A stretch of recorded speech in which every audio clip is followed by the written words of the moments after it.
An Introduction to the Ancient City of Alexandria, a podcast by Dr. Arpaia. This podcast has two principal themes: an historical background to the section on Alexandria that is covered in the first chapter of A Convenient Hatred, a History of Antisemitism, and two important tools of analysis that we will use to analyze interactions between Jews and non-Jews in Alexandria. We will use these tools of analysis for the rest of the semester, so it is important that you know, understand, and remember them. Now, did you notice how I frame what I just said in terms of principal themes instead of expectations? I did that purposely to segue from spelling out my expectations to using a more typical way that professors introduce topics or themes, and then expect you to figure out their expectations on your own. Alexandria, a city in Egypt, traces its origins back to ancient times. It was founded by one of the greatest military leaders of the ancient world. His name was Alexander the Great. Alexander started out as king of Macedonia, a kingdom in the northeastern part of the Mediterranean. He soon conquered the powerful city-states of Greece and united them under his command, and then he set his sights on conquering the rest of the eastern Mediterranean. If you look at the upper left-hand corner of the map, you will see the kingdom of Macedonia from where Alexander's army set out. After conquering several kingdoms in Asia Minor, he headed toward the powerful and wealthy kingdom of Egypt. After conquering Egypt, he backtracked eastward and then continued north into Mesopotamia, another rich area of the ancient world. After conquering Mesopotamia, he moved eastward into Persia and India, and then back west again. Everywhere Alexander went, he founded new cities that served as the bases from which he could control newly conquered areas.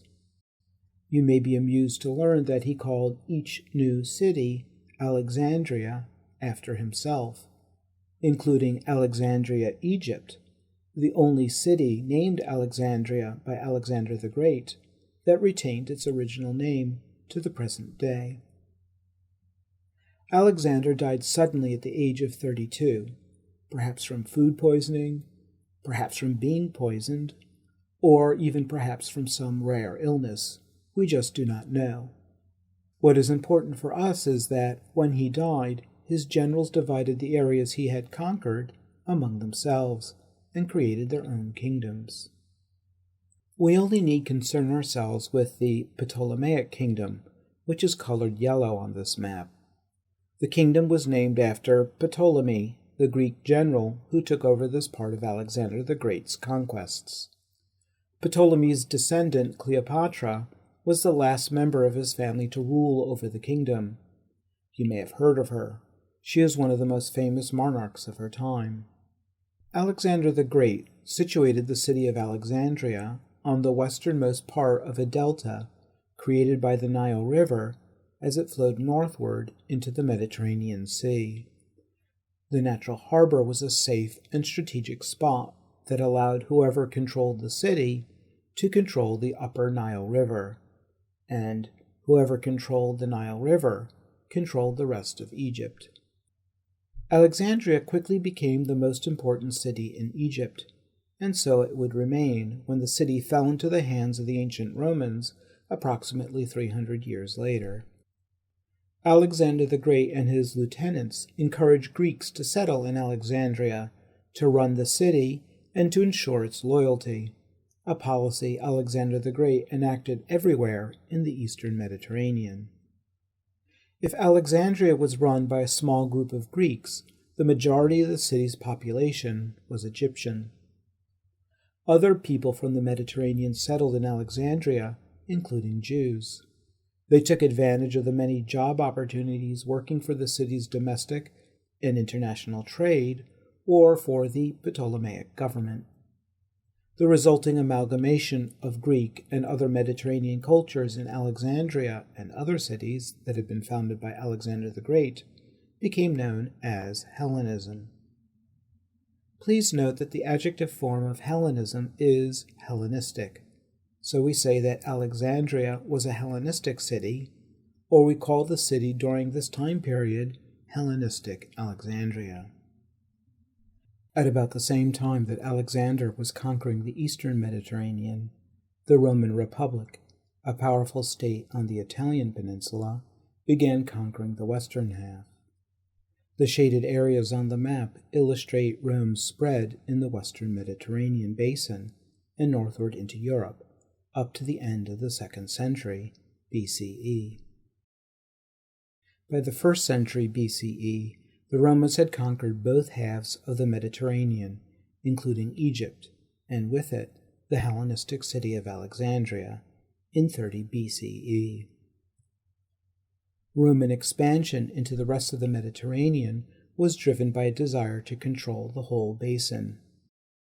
The Romans wanted to monopolize the many natural resources and trade to the east and south with India, China, and sub-Saharan Africa.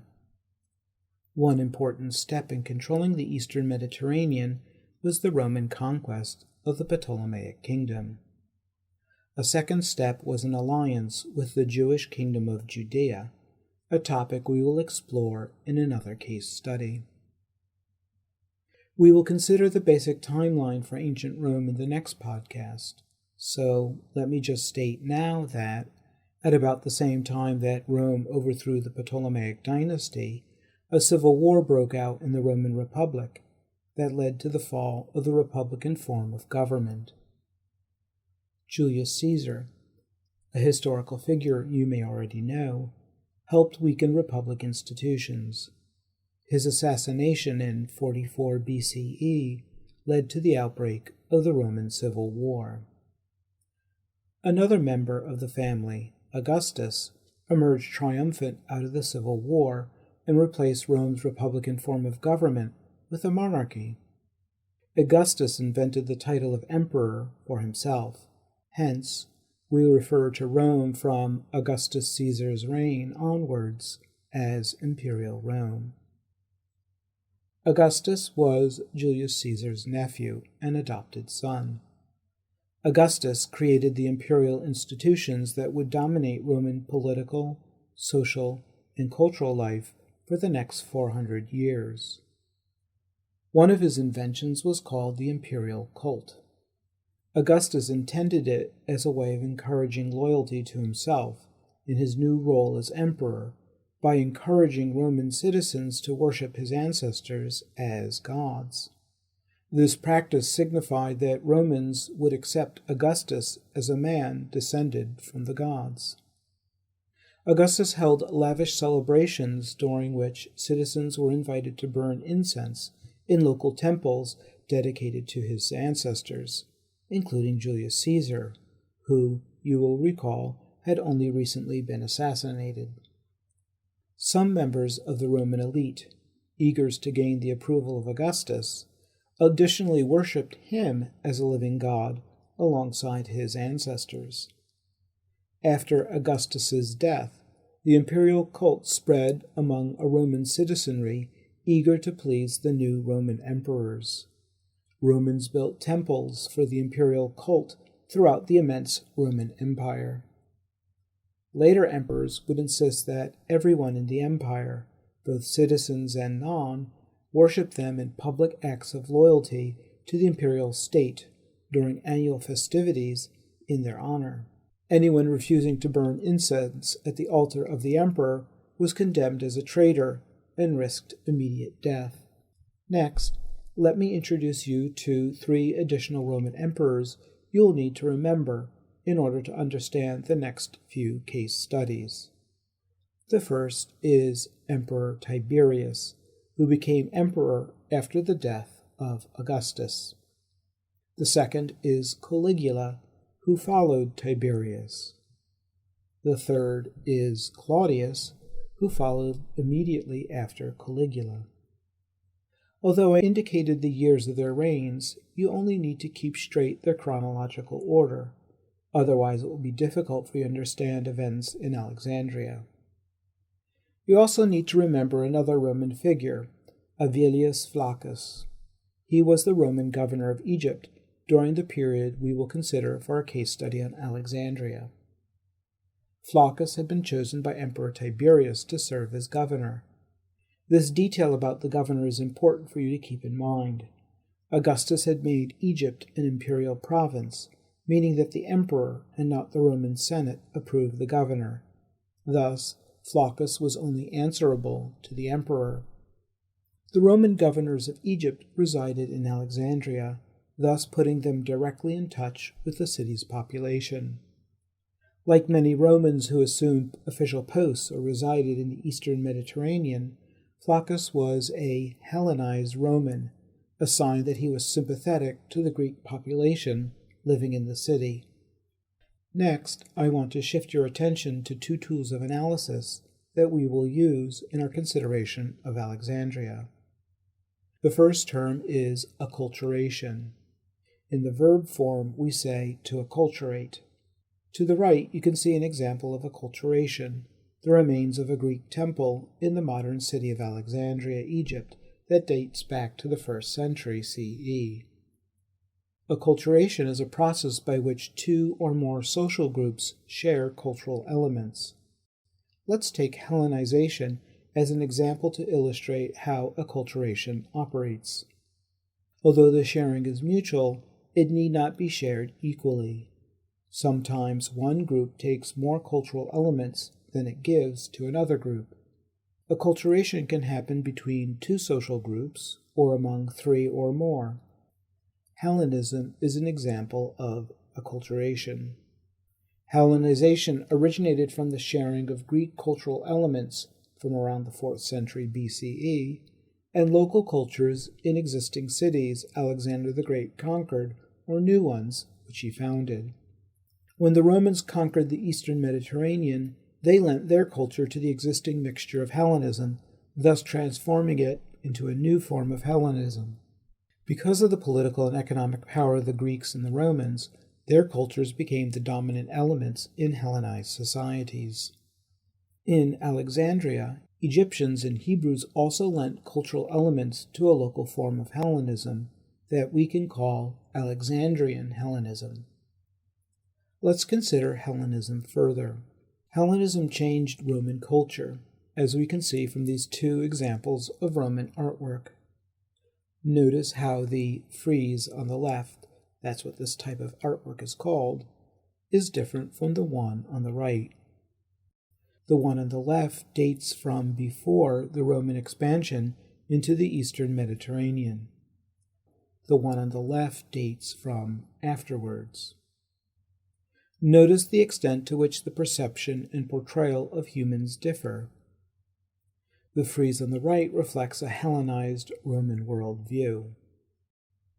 When Romans were attracted to cultural elements in another culture, they adopted it. Hellenism introduced the ancient Romans to a much older Greek civilization that was, in many respects, much more impressive than their own. The acculturation of the Roman elites to Hellenism signified that they considered Greek culture to be an equal to Roman culture. So, it may not surprise you to learn that not only did the Romans imitate Hellenistic artwork, they also granted Roman citizenship to the pre-existing Hellenistic elite when they conquered the eastern Mediterranean. Even after the arrival of the Romans in the eastern Mediterranean, other non-Greek cultures continued to make their presence felt, thus shaping the worldview of many Hellenized Roman elites. For instance, take a look at this sarcophagus belonging to a member of the Roman elite. It demonstrates how a Hellenized Roman amalgamated Greek culture, which we find in the artistic style used to paint the face, and Egyptian culture, which we find in the ancient Egyptian religious practice of mummification. Hellenization was also reflected in the elite's use of language. With the Roman entrance into the eastern Mediterranean, Hellenized culture took on a distinctly Roman and Greek tenor. Here, Hellenized people learned to speak Latin and to use the Roman alphabet, just like Romans did in the western Mediterranean. Romans who settled in the eastern Mediterranean learned from the Greeks. For instance, they learned how to speak Koine, a form of Greek that was modeled on a much earlier Greek language. Koine was written in a very different Greek alphabet from the Roman alphabet. It became the language used by the educated elite in the Hellenistic world, whether they were Roman or Greek or Egyptian or Jewish. Indeed, the ability to read and to write and to speak in Koine became a marker of elite social status. Members of the Jewish elite classes, both those living in the kingdom of Judea, like Herod the Great, and those living in Hellenistic cities like the Jews of Alexandria, saw social, economic, and political advantages in participating fully in the Hellenistic world. For the Jews, however, Hellenization raised troubling questions among the Jewish elite and subordinate classes. Would Hellenization become an obstacle to a Jewish way of life? Could one remain Jewish if one became a Hellenized Jew? Or would Hellenized Jews lose their special identity that set them apart as the chosen people? We will leave these questions unanswered for the moment and consider instead the second tool of analysis, assimilation. Assimilation is a process by which individuals or cultural groups become absorbed by a dominant cultural group. Sometimes assimilation is limited primarily to members of the elite. Other times it is limited primarily to members of the subordinate classes. It can also involve a whole society which becomes integrated into another society. For instance, Goldstein mentions a group of Jewish tribes in the 8th century BCE who were captured by the Assyrians and taken to Assyria, where they assimilated to Assyrian culture and thus lost their Jewish identity. They were no longer Jews. Unlike acculturation, assimilation normally operates differently in the public and private spheres. In the private sphere, individuals or groups that are being assimilated increasingly use one or more aspects of a dominant culture to express themselves. At the same time, individuals or groups that are being assimilated decreasingly use their original culture to express themselves. As you might expect, generational conflicts often occur with groups that are being assimilated, as younger generations become less familiar with the culture of their elders and less restrained in using elements of the new culture. In the public sphere, individuals or groups who aspire to assimilation may use elements of their original culture. When this happens, we can speak in terms of a seepage of the original culture. Here, we are using seepage as a simile to signify that the original culture leaks, often unconsciously, into cultural expressions in the public sphere. For instance, seepage can be framed in terms of accents, foreign words, dress, or costumes. These aspects of the original culture belonging to the individuals or groups seeking assimilation are often recognized by dominant cultural groups or by society as a whole as markers of difference. These markers of difference, in turn, may become the basis for othering. In other words, these markers of difference can signify that individuals seeking assimilation still belong to the other, despite their best efforts to assimilate and become part of the category us. Of course, some markers of otherness can lessen over time and even disappear, but others may persist, especially if the members of the dominant culture do not allow the markers of difference to fade. Markers of otherness can persist through various means. Knowledge about individuals or the group's otherness can be preserved as people share that knowledge from generation to generation. In this instance, we are speaking in terms of shared knowledge over time as collective memory. Somatic or physical traits can be associated with individuals or groups seeking assimilation. Since it is difficult, often impossible, to change one's physical aspects, it may thus become impossible to assimilate completely. Settlement patterns of immigrant groups in particular geographic areas may enable the persistence of otherness despite a group's would-be assimilation. So too may legal, political, socioeconomic, and cultural distinctions associated with an immigrant group. As you consider the history of Jewish groups who left the Kingdom of Judea, a society where the Jews were the dominant cultural group, and settled in places like Elephantine and Alexandria, where they were no longer the dominant cultural group, you need to consider how acculturation and assimilation affected both the Jews and non-Jews. As we shall see, acculturation and assimilation played an important part in the history of antisemitism and the Holocaust.